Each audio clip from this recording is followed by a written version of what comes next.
Fala galera, tudo bom com vocês? Thiago Moraes aqui do canal Formal Anime.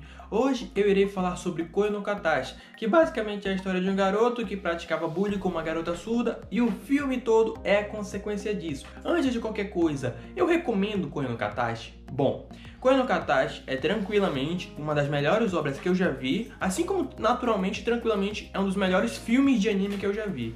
Então, é super recomendado porque Koe no Katachi é uma lição de vida. E particularmente, eu acho que não só as pessoas que veem anime, como outros tipos de pessoas, pessoas idosas, pessoas crianças, adultos, todos deviam dar uma oportunidade, porque cada pessoa tem o que aprender com essa obra. Então, se você ainda não assistiu, eu recomendo urgentemente que você assista. Recentemente agora também está na Netflix, e depois que você acabar de assistir, você volta aqui, porque tudo fará sentido na sua cabeça, beleza? Para você que já viu Koe no Katachi, eu só tenho uma coisa a dizer. Koe no Katachi é uma obra muito mais complexa do que aparenta. Você irá entender o porquê no final do vídeo. Ah, uma coisa, se você ouvir passarinhos, é porque esses desgraçados esperaram eu começar a gravar para começar a fazer barulho. Que bonito! Agora iremos falar sobre o bullying dele. Dentro do que se apresenta no filme, é a parte mais normal, vamos dizer assim. Por quê? Porque não é um bullying tão diferente assim dos bullying, vamos dizer, mais convencionais. A diferença é que ele pratica bullying com uma garota surda e ele quebrou 8 aparelhos auditivos dela. Por quê? Ele não mede o que ele faz. Ele tava porque era divertido zoar com ela, todo mundo ria, todo mundo aplaudia, todo mundo achava lindo, ninguém chegava e contestava o que eles falavam. Então ele meio que foi ganhando segurança e a garota ficou com consequência disso. Resultado, ele se tornou uma pessoa odiável quando era criança, muito bagunceiro, muito arruaceiro. E é isso. A parte do bullying em si não tem muito o que falar porque não foge muito da normalidade. Ele vê ela como um ser que a ver dele é inferior porque não consegue se expressar, então ele tira proveito disso. Agora um personagem que eu preciso muito falar é o professor. Pra mim, é o pior personagem da obra. Porque tecnicamente o professor tem a ver com o ensino, não é? Ele vê um garoto praticando bullying com uma garota surda e ele não se importa. Aí você deve estar pensando, não, Thiago, ele se importa sim. Se lembra que ele sempre chamava ela para os clubes de canto, para ela fazer a apresentação na sala? Não! Ele não faz isso porque ele se importa com ela. Ele faz isso porque ele não liga pra ela. Ele trata ela como uma garota normal porque ele não se importa se ela não é, sabe? E o pior, quando o responsável lá veio procurar quem tava praticando bullying com ela, ele foi o primeiro a apontar o dedo pro Ishida. Por que ele apontou o dedo? Porque ele queria tirar o dele da reta. Esse personagem, o professor, ele representa perfeitamente as pessoas dos dias atuais. Elas vêm, não fazem nada, aí quando vem perguntar, ela aponta o dedo para tirar o dela da reta. Foi exatamente o que aconteceu. Esse professor é um baita de um filho de uma égua que não quis ajudar, que podia ter evitado, vamos dizer, o filme, mas não. Como não era pra dele, ele decidiu sair. Ou seja, não seja que nem esse professor. Agora iremos falar sobre a consequência do bullying, quando os amigos deles deixam ele de lado. A vida foi irônica. Ele que começou a sofrer bullying, e ele percebeu o quanto que uma pessoa sofre quando é alvo de zoações. O fato de escreverem na mesa dele para ele se suicidar, que ele não faria falta ao mundo porque ele é um monstro. O fato dele se ter excluído da mente dele, ter criado um complexo de inferioridade ao ponto de ele não querer ver as outras pessoas, ao ponto dele querer se suicidar continuamente para dar um fim a essa dor, porque na cabeça dele era melhor suicidar, porque isso é uma forma de acabar com a dor. Faz sentido. Então ele começa a ficar reprimido socialmente e ele mantém um objetivo enquanto isso, que é pagar o dinheiro dos 8 aparelhos auditivos que a mãe dele pagou. Essa foi a meta dele. Assim que ele começou a cumprir isso, ele quis se suicidar de novo, mas ele não conseguiu. É uma parte pesada que faz você pensar muito e refletir bastante em relação a ele. É onde você começa a criar a verdadeira empatia com ele, vendo que ele sofreu talvez até mais do que a garota depois disso. Então começamos com um desenvolvimento entre os dois. É um desenvolvimento que ele meio que quer chegar perto dela, só que meio que ela já não tem mais raiva dele e ela gosta dele. Então rola esse desenvolvimento normal, no qual ele não consegue explicar ao certo as emoções. Ele sabe que ele deve muito a ela, ele quer ficar perto dela como uma forma de redenção para sempre. Então é uma cena assim que faz você ver muito o lado dele, o quanto é difícil ele tentar se comunicar com ela, porque ele acha que ele é um ser que merece a morte, um ser horrível. Então você vai começando a ver que as coisas com o tempo podem ser mudadas, e ele vai percebendo isso e vai soltando cada vez mais com ela. É uma cena que tem uma reflexão muito interessante se você parar para analisar bem. Outra coisa muito interessante é o conflito que ele tem. Qual é o conflito?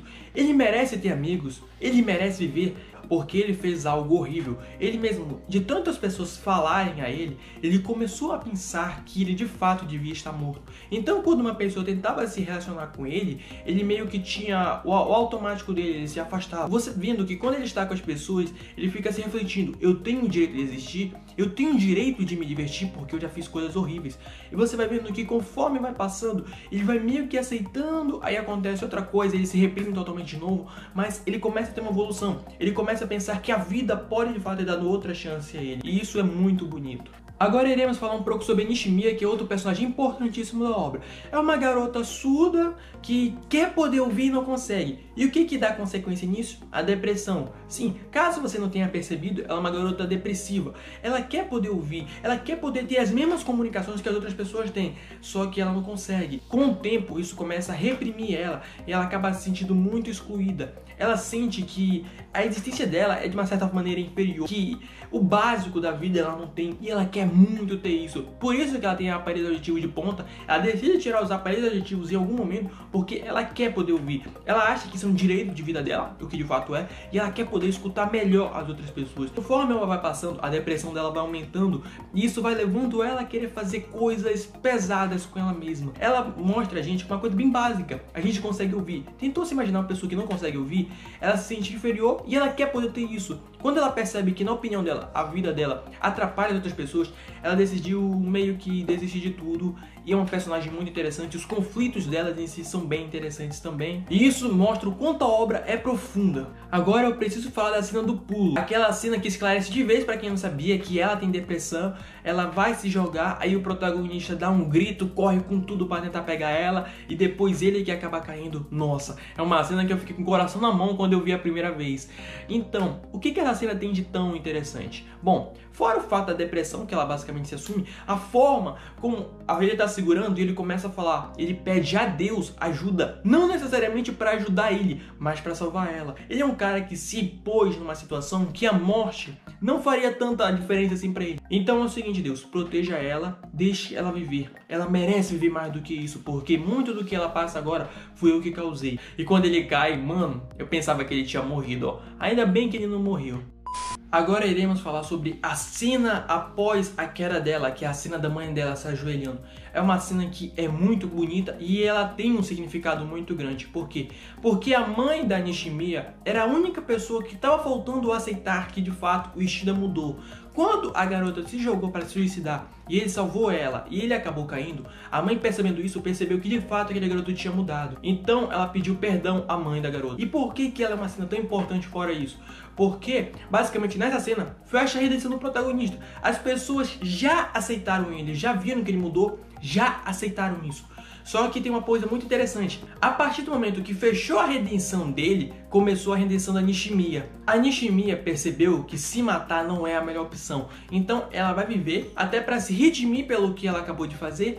E percebeu que necessariamente ela não conseguir falar com os outros pela voz é uma coisa que vai destruir a vida dela. Ela vai se adaptar e a partir desse momento ela vive bem mais sorridente na história. Essa é uma parte muito importante porque ela fecha a redenção do protagonista e começa outra já, entenderam? A obra tem que ter redenção, não tem jeito. É verdade. Quer dizer, às vezes não. Agora iremos falar uma cena que eu mais discordo da opinião das pessoas, que é o final de Koe no Katachi. Por quê? Cara, eu sou um cara muito de boa em relação à opinião das outras pessoas. Mesmo quando não concordo, eu sempre vou respeitá-las. E continuo respeitando. Só que as pessoas dizem que o final de Koe no Katachi é ruim porque não fechou o romancezinho. Cara, primeiro, o romance é de longe o menos importante da obra. Pode perceber, toda uma questão de conflitos internos, o que fica mais de lado é o romance, porque é o que não tem tanto foco assim e não é de fato mais importante. Outra coisa, a obra se foca na redenção dos protagonistas. O que acontece nessa última cena? Ele percebe que ele pode viver, ele percebe que ele merece ter uma vida também junto com outras pessoas. E quando ele percebe isso, ele começa a chorar, ele começa a se comprimir, a não saber o que fazer, porque ele tá muito feliz que ele merece a vida. Passa um flashback na cabeça dele de tudo que vinha acontecendo e ele não consegue se reprimir, ele não consegue se controlar e começa a chorar lá mesmo. É uma cena muito linda, linda de verdade. Ele superou o suicídio, superou a depressão, superou o isolamento, superou tudo. Tudo ele superou para no final ele não saber como reagir, porque é muita coisa na cabeça dele ao mesmo tempo. Só que as pessoas acham que esse final é ruim por não ter fechado o romancezinho, tá? Eu concordo que não é um final perfeito, porque se a história dá a intenção de ter romance, ela tem que fechar, concordo. Mas isso nem de longe torna o final ruim, galera, vamos ser justos. Eu preciso falar daquela garota da infância dele. Se lembra da garota mais bonita da obra? Aquela baixinha, morena, que vive bagunçando? Então, quando ela cresce, ela não muda absolutamente nada. Por quê? Porque ela é uma personificação do passado da obra. Ou pode ser do protagonista, ou todas as crianças em si. Ela ainda pensa daquela maneira que praticar bullying com aquela garota é uma coisa legal. Ela amadurece fisicamente, fica muito bonita, mas em compensação a mente dela ainda é de uma criança. E você vai vendo que conforme a obra vai passando, ela meio que não aceita isso. Quando o protagonista realmente aceita de verdade a outra garota, quando naquela cena do pulo, ela já ficou meio, tá bom, eu não concordo, mas eu vou aceitar em questão a respeito dele. Naquela cena que ele ia se matar, ele conseguiu literalmente fechar tudo, conseguiu todos se redimirem, até o próprio passado dele. Se você parar pra ver, faz bem sentido ela ser considerada a personificação do passado, porque quando ela tá na montanha russa, ela fala pra Nishimiya se suicidar pra ela poder tirar a dor do protagonista. É como se o passado tivesse querendo punir ela por ter sido a vítima, entendeu? Então ela cumpre bem o papel dela. Agora eu irei falar sobre alguns temas que abordam o filme de Koe no Katachi. O primeiro, o bullying. O bullying, quando eles são crianças, é feito de uma maneira normal, no qual ele não mede o que ele faz, ele vê que a garota, ele considera ela inferior porque ela não reage, então ele começa a bagunçar com ela, começa a gritar com ela mesmo que ela não escute, ele começa a assustar ela, ele quebra 8 aparelhos auditivos dela. Quando é criança, segue no ritmo, vamos dizer, que não é muito comum nos dias atuais. Só que quando ela cresce, ela continua sofrendo bullying daquela amiga do protagonista.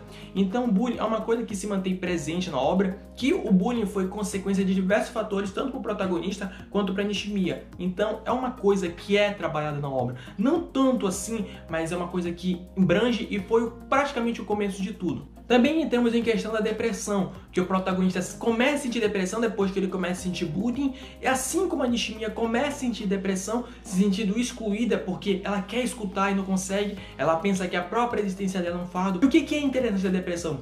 Você tá bem, só que acontece alguma coisa, você leva um baque que você já quer se suicidar. Pode perceber na obra. Eles estão seguindo uma linha muito boa, acontece algo e eles se desmoronam de novo. A depressão é isso, e isso pega muito forte na obra também. O filme pega muito na questão do suicídio também, porque quando as coisas começam a apertar, eles pensam em suicídio. Quando o protagonista está sofrendo aquele bullying, quando ele está se sentindo mal com ele mesmo, o suicídio é uma porta dele poder esquecer tudo isso, dele poder deixar tudo para trás. E quando está com a Nishimiya, a mesma coisa. Ela não consegue escutar, ela acha que a presença dela incomoda as pessoas, ela pensa em se matar também. O que a gente aprende vendo esse filme nessa parte? O suicídio não vai melhorar a sua situação. Então, você tem que viver e você tem que confrontar aquilo que te faz mal. Eles vão se soltando e eles começam a superar isso e o que acontece? No final, os dois querem viver. Ou seja, é uma questão muito interessante que a obra aborda também. E a questão mais trabalhada no filme todo é a redenção. Vemos que o protagonista fez algo terrível e ele meio que quer se matar para parar de sentir essa dor, só que ele começa a ter a redenção dele, ele começa a se redimir pelos passados, tanto que só no final da história ele finalmente se aceita, ele percebe que ele merece estar vivo. A Nishimiya, ela passa por uma questão diferente, ela acha que a vida dela é um incômodo às outras, então isso começa a reprimir ela grande ao ponto de ela querer se matar. E quando ela tenta se matar, ela quase mata o amigo dela. Então, o que acontece? Começou a jornada de redenção dela. O que a jornada de redenção tem interessante? Quando você tem um conflito grande, quando você passa por grandes dificuldades, dê o seu melhor para sair disso. Sim, você cometeu erros, você ia se matar, você cometeu bullying. Então, agora que você fez isso, passe a sua vida se redimindo por isso e se aceite como pessoa, porque você também merece viver. Você também merece uma oportunidade. Várias pessoas cometem erros. Não é porque vocês cometeram que vocês devem se suicidar, não é? Vocês têm que querer viver, vocês têm que respirar, o mundo precisa de vocês, a sociedade precisa de vocês. Koe no Katachi é uma obra que aborda questões demais e ele sabe trabalhar muito bem em cada uma. Um ponto forte para Koe no Katachi nisso. Agora eu irei falar algumas coisas que essa obra me fez pensar, porque ela é uma obra bem complexa que aborda muitas questões. O que ela me fez pensar bastante também?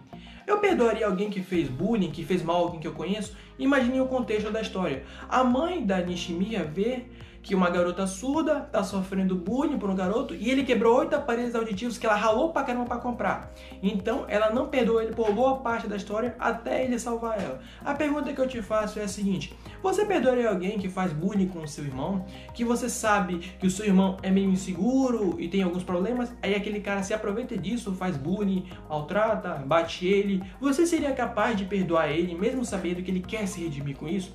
Se você parar pra pensar, é uma questão bem interessante e a obra explica isso, que ela não consegue necessariamente perdoar o Ishida, mas quando você vai ver que ele daria vida pra salvar ela, ela perdoou ele. Você seria capaz de perdoar alguém assim? Porque você vê muito, principalmente em rede social, que as pessoas dizem, não, tem que matar, tem que morrer. Você acha justo isso sabendo que a pessoa quer se redimir? Você seria diferente daquelas pessoas com X na cabeça? Você sabe que o Ishida fez bullying, que o Ishida provocou, que o Ishida fez isso e fez aquilo no passado dele. Você se aproximaria dele ou você manteria distância? Porque imagine o seguinte comunicado. Imagina assim que tá na televisão e aparece: rapaz estuprou uma criança, rapaz bateu em um adolescente, rapaz batia na mãe. Você chegaria perto de uma pessoa assim? Você se deixaria permitir conhecer essa pessoa? Porque as outras pessoas evitaram pelo que sabiam dele. Você seria diferente? Mesmo sabendo que aquela pessoa é sozinha, que ela não se sente bem, que ela precisa de amigos, você se deixaria permitir a ficar perto dela? Uma outra coisa que essa obra me fez pensar muito: como é a vida de uma pessoa deficiente auditiva? Como será que seria a vida sem você poder escutar o som da natureza, sem você poder escutar o som das pessoas que você gosta, que você ama? Tenta imaginar como seria esse mundo. Eu não consigo imaginar, porque quando eu tento ficar sem escutar as coisas, eu fico um pouco perturbado, porque isso me incomoda. Eu estou tão acostumado a ouvir até coisas que eu não gosto, que você, sem sentir o som, você sente que uma parte grande da sua vida está saindo. Então é uma coisa que, particularmente, me fez pensar bastante: como será que é a vida de alguém assim? Quem sabe algum dia eu dou uma pesquisada maior sobre isso. Em toda a minha experiência que eu já tive assistindo Koe no Katachi, eu só encontro um grande problema, que é o fato dele ser um filme. Sim, embora ele seja os melhores filmes que eu já vi de anime, ainda é um problema. Por quê?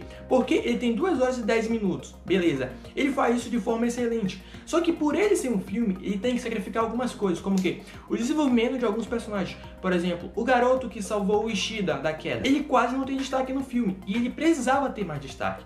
Tudo isso envolve. Se tratando que foi um filme, beleza, fizeram um papel excelente. Só que qual é a questão? Koe no Katachi tinha que ser uma série. Acredito que de 8 a 9 episódios daria pra fazer perfeitamente, até porque tem certas coisas no filme que foram feitas muito rápidas. Por exemplo, a redenção da Nishimiya foi muito rápida. Por quê? Porque já estava chegando na reta final da história. Então, era preciso ser feito com mais calma, com mais sutileza, faltou um desenvolvimento maior dos personagens. Fizeram a escolha errada em ser um filme, mas também mandou muito bem como um filme, é uma obra excelente. Não necessariamente atrapalhou minha experiência, só que faltou um complemento a mais. Koe no Katachi significa a voz do silêncio. Eu posso te fazer uma pergunta? O que significa a voz do silêncio para você depois de ver o filme? Bom, eu pensei bastante a respeito disso. E tem 2 situações diferentes. Uma é um garoto que escuta, só que ele quer ficar naquela bolha do mundo dele, porque ele acha que ele não merece viver. A outra, que é ouvir de forma desesperadora as outras pessoas, mas não consegue porque ela não nasceu com isso. O silêncio é atribuído nos 2 sentidos. Você quer escutar e não pode, e você escuta e não quer. Se você parar para analisar, o silêncio é algo recorrente durante a obra. Perceberam que não tem uma trilha sonora muito impactante? Porque essa é a analogia, o silêncio, a calma, a tranquilidade, tudo isso essa obra quer passar. Um outro exemplo que eu vou dar de depressão, que eu acho que, embora eu já tenha falado, eu acho que ele se encaixa nesse quesito. Vocês veem aquela garota, você acha que pode interpretar como ela tem depressão o fato dela tentar falar para as pessoas e não conseguir? Porque se você vê de uma forma ampla, é possível. Sério, pegue ela tentando articular, falar e não consegue, porque ela tem depressão e quem tem esses sentimentos não consegue transpor para falar a outra pessoa. Até o nome da obra é bem trabalhado, né? Respeito.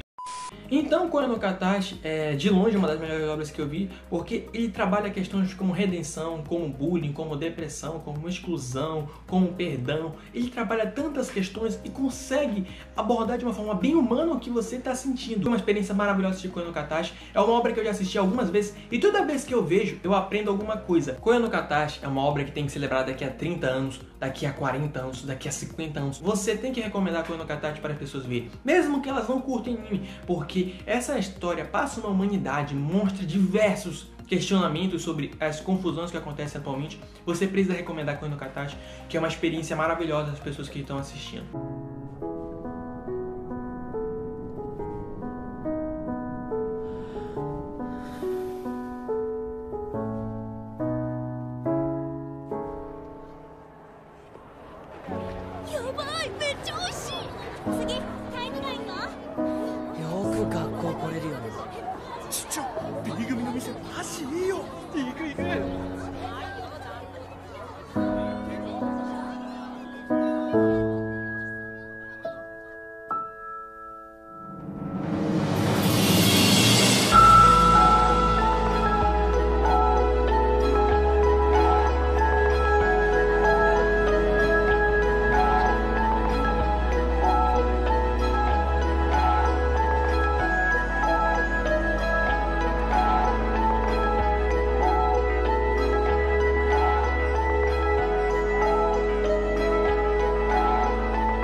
Então, galera, esse foi o vídeo de hoje. Se você gostou, deixa o like. Se você não gostou, deixa o dislike. Ó, o que você achou sobre Koe no Katachi?